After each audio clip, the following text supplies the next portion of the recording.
Next பார்த்தீங்க அப்படின்னா பொதுத்துறை வங்கிகளை இணைக்கும் திட்டம் இல்லை. இந்த டாபிக் பார்த்தீங்க அப்படின்னா group 1 main syllabus paper 4 Indian எக்கனாமியில் பேங்க்ஸில் வந்து கவர் ஆகும்.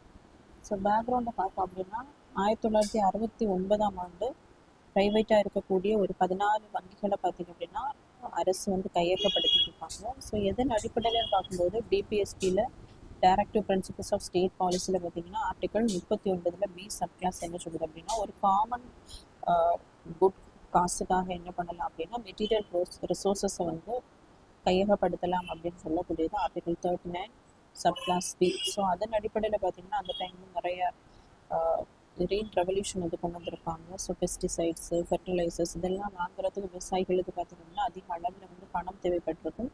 ஸோ பேங்க்ஸ் எல்லாம் அப்போ ப்ரைவேட்டாக இருந்ததுனால பார்த்திங்க அப்படின்னா அவர்களுக்கு தேவையான அந்த முதலீடுகளை வந்து பெறுவதற்கு விவசாயிகள் வந்து கஷ்டப்பட்டிருப்பாங்க. ஸோ அதற்காக தான் பார்த்திங்க அப்படின்னா அரசு வந்து அதை கையகப்படுத்தி விவசாயிகளுக்கு பார்த்திங்கன்னா நிறைய லோன்ஸ் வந்து ப்ரொவைட் பண்ணியிருப்பாங்க. அதுக்கப்புறமா பார்த்திங்கன்னா திரும்பவும் 1980ஆம் ஆண்டு ஒரு 6 பேங்க்ஸ் வந்து மறுபடியும் இதே ஆர்டிகல் பேசிஸில் வந்து நேஷனலைசேஷன் பண்ணியிருப்பாங்க. அதுக்கப்புறமா 2019 பார்த்திங்க அப்படின்னா பேங்க் ஆஃப் பரோடா கூட விஜயா தேனா பேங்க் வந்து இணைத்திருப்பாங்க.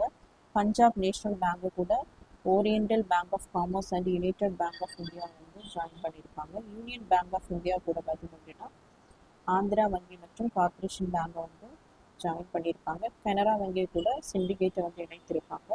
இந்தியன் பேங்க்கு கூட அலகாபாத் வங்கியை பார்த்திங்க அப்படின்னா இணைத்திருப்பாங்க.